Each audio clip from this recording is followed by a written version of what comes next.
নমস্কার, আমি তরুণ ঘোষ। আগামী 24 তারিখ মঙ্গলবার বাংলাদেশের রাষ্ট্রদূত ব্রেন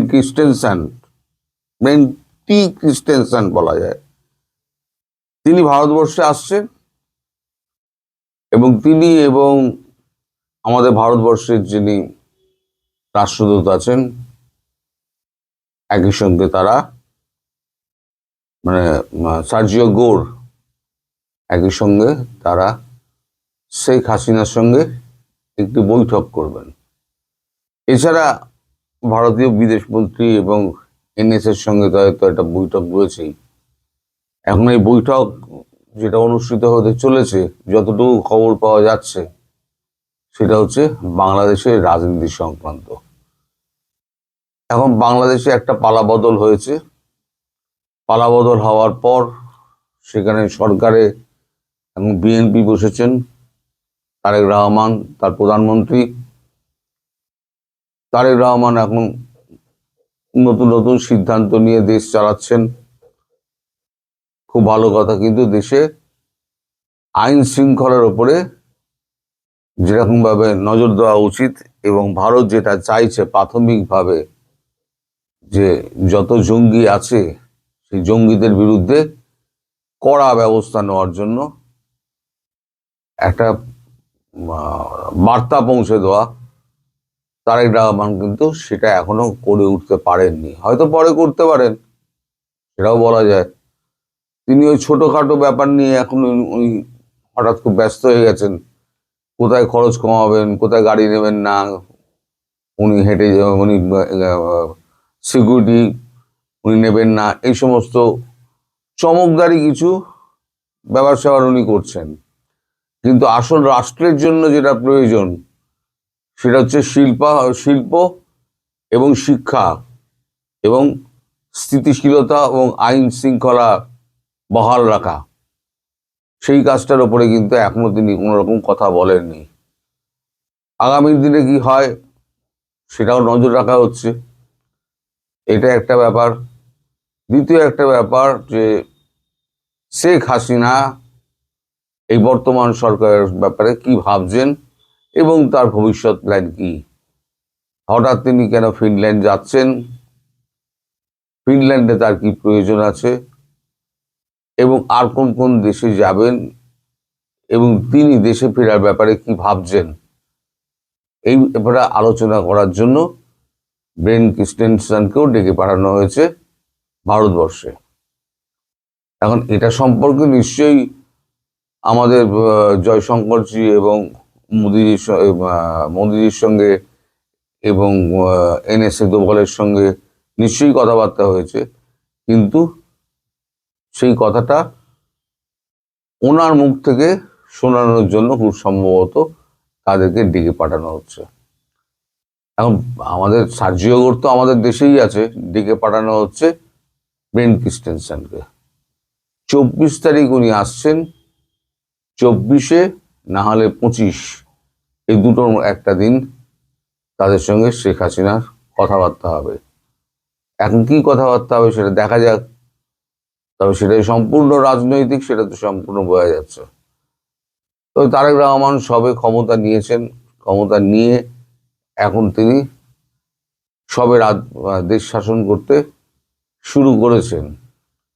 এখনই যত আমাদের ইউনূসের যত ফেলে যাওয়া আবর্জনা, সেই আবর্জনা পরিষ্কার করার দিকেই তার এখন প্রথম মন, যতদূর মনে হচ্ছে। এক হচ্ছে খরচ কমানো, দুই হচ্ছে আবর্জনা পরিষ্কার করা। আর তার প্রধান বাধা হচ্ছে জামাত এবং এনসিপির কয়েকটা কচিকাঁচা। এখন যারা উপদেষ্টা ছিলেন, প্রধান উপদেষ্টা তো পালিয়ে গেলেন, বাকি যে কটা উপদেষ্টা আছেন তাদের ব্যাপারে কি সিদ্ধান্ত নেওয়া যায় সে ব্যাপারেও কিন্তু তারেক রহমানের সঙ্গে এক দফা টেলিফোনে কথা হয়েছে আমাদের বিদেশমন্ত্রী এবং আমাদের যিনি এনএসএ অজিত দোভালের সঙ্গে। এই যারা উপদেষ্টা আছেন দেশে, বিভিন্ন জায়গায় লুকিয়ে আছেন এবং যারা উপদেষ্টা ছাড়াও যারা দেশ শাসন করার জন্য পেছন দিক দিয়ে প্রচুর লপচপানি কথাবার্তা বলতেন। একজনের নাম বলতে পারি ফরহাদ মাজার, তিনিও কিন্তু খুব লপচপানি কথাবার্তা বলতেন। তারা কিন্তু ডিরেক্টলি কেউ জামাত করতেন না, কিন্তু জামাত এবং জামাতের উদ্বুদ্ধ করার কাজে তিনি প্রচন্ড রকমের ব্যস্ত ছিলেন। এই সমস্ত মানুষ সমাজে যতক্ষণ থাকবে ততক্ষণ পর্যন্ত কিন্তু সমাজ অস্থির থাকবে, সেই বার্তাও কিন্তু ভারতের পক্ষ থেকে দিয়ে দেওয়া হয়েছে।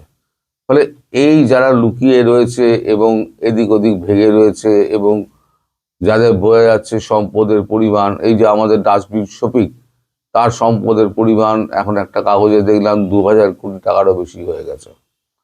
এই কত কত সম্পদ তারা জোগাড় করেছে এবং কোথা দিয়ে কিভাবে জোগাড় করেছে, এই ফারুকি টারুকি যারা রয়েছে তাদের আস্তে আস্তে আটক করে তাদেরকে বিচারের আন্ডারে আনার একটা কাজ শুরু হতে পারে খুব শীঘ্রই।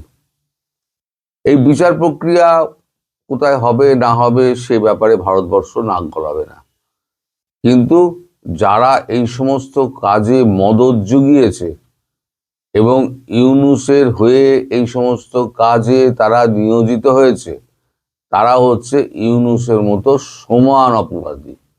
ইউনূস যেখানেই যাক, সম্ভবত ইস্তিমুরে গেছে, ইস্তিমুরে গেলেও ইস্তিমুর থেকে ফিরিয়ে আনতে কিন্তু বেশি সময় লাগবে না।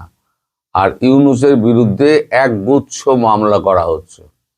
মামলা এই কারণে করা হচ্ছে কারণ ইউনূসের মতো মানুষ তারা কিন্তু লোভী প্রকৃতির মানুষ এবং বিদেশে গিয়ে আবার কিন্তু একটা ছক কষবে কি করে বাংলাদেশে ফেরা যায়, ফিরে গিয়ে বাংলাদেশে আবার একটা অশান্তি করা যায়, আবার সরকারের মধ্যে একটা ঘোট পাকানো যায়, সেটা কিন্তু বিদেশে গিয়েও কলকাঠি নাড়বে।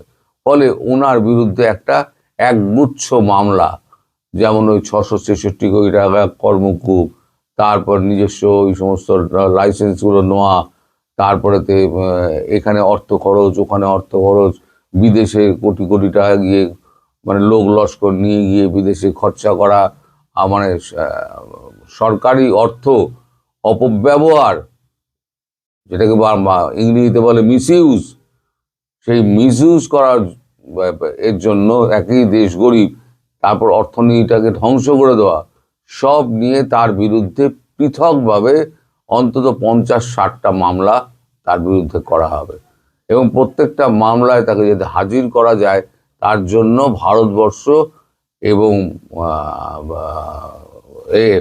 আমাদের সার্জিও গোর এবং মার্কো রুবিও এবং কংগ্রেস এবং মার্কিন কংগ্রেস এবং রিপ্রেজেন্টেটিভ যারা রয়েছেন তারা কিন্তু এই ব্যাপারে একমত। কিন্তু একটা দেশকে এভাবে একটা বিপদগ্রস্ত অবস্থায় ফেলে দিয়ে তিনি যে এভাবে চুপি সারে পালিয়ে গেলেন, তাকে সেফ এক্সিট দেওয়া হলো কেন, সেই প্রশ্নের উত্তর কিন্তু তারেক রহমানকে দিতে হবে।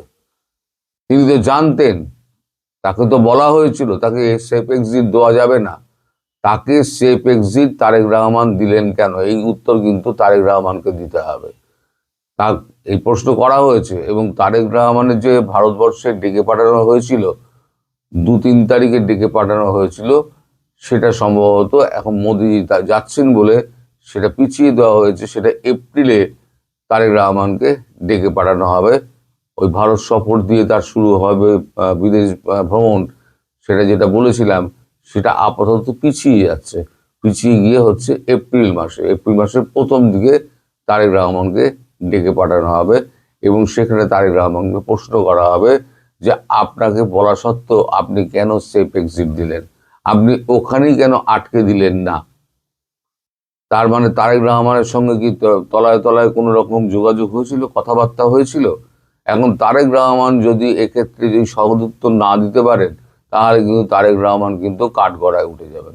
কাঠগড়ায় শুধু ভারতবর্ষের কাঠগড়ায় উঠবেন না, উঠবেন কিন্তু আমেরিকার কাঠগড়াতেও উঠবেন। আর আমেরিকার সঙ্গে যে সমস্ত দেশ বিরোধী চুক্তি উনি করেছেন, আমেরিকার সঙ্গে তো করেননি, করেছেন হচ্ছে ডোনাল্ড ট্রাম্পের সঙ্গে। ডোনাল্ড ট্রাম্প এককভাবে একটি প্রশাসন চালাচ্ছে, যে প্রশাসনের সঙ্গে মানে সরকারের সঙ্গে একটা বিভেদ তৈরি আছে, সেটা আমি বরাবর আপনাকে বলেছি। দুটো প্রশাসন ভাগাভাগি হয়ে গিয়েছে, একটা চালাচ্ছে ডোনাল্ড ট্রাম্প নিজে, আর একটা চালাচ্ছে মার্কিন কংগ্রেস, ডেমোক্র্যাট, আর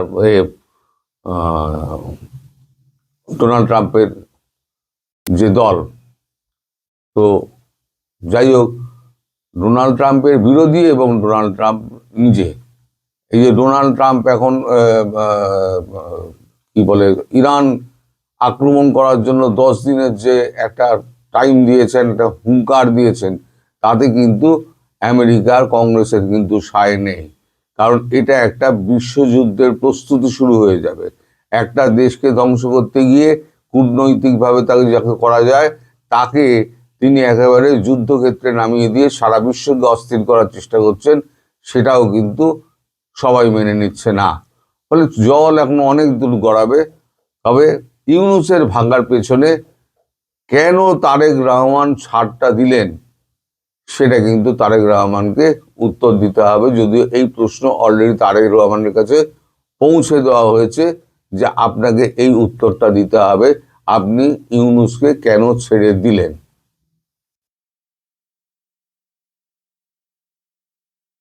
এমনিতে সবাই ভালো থাকবেন, সুস্থ থাকবেন এবং সাবধানে থাকবেন। নমস্কার।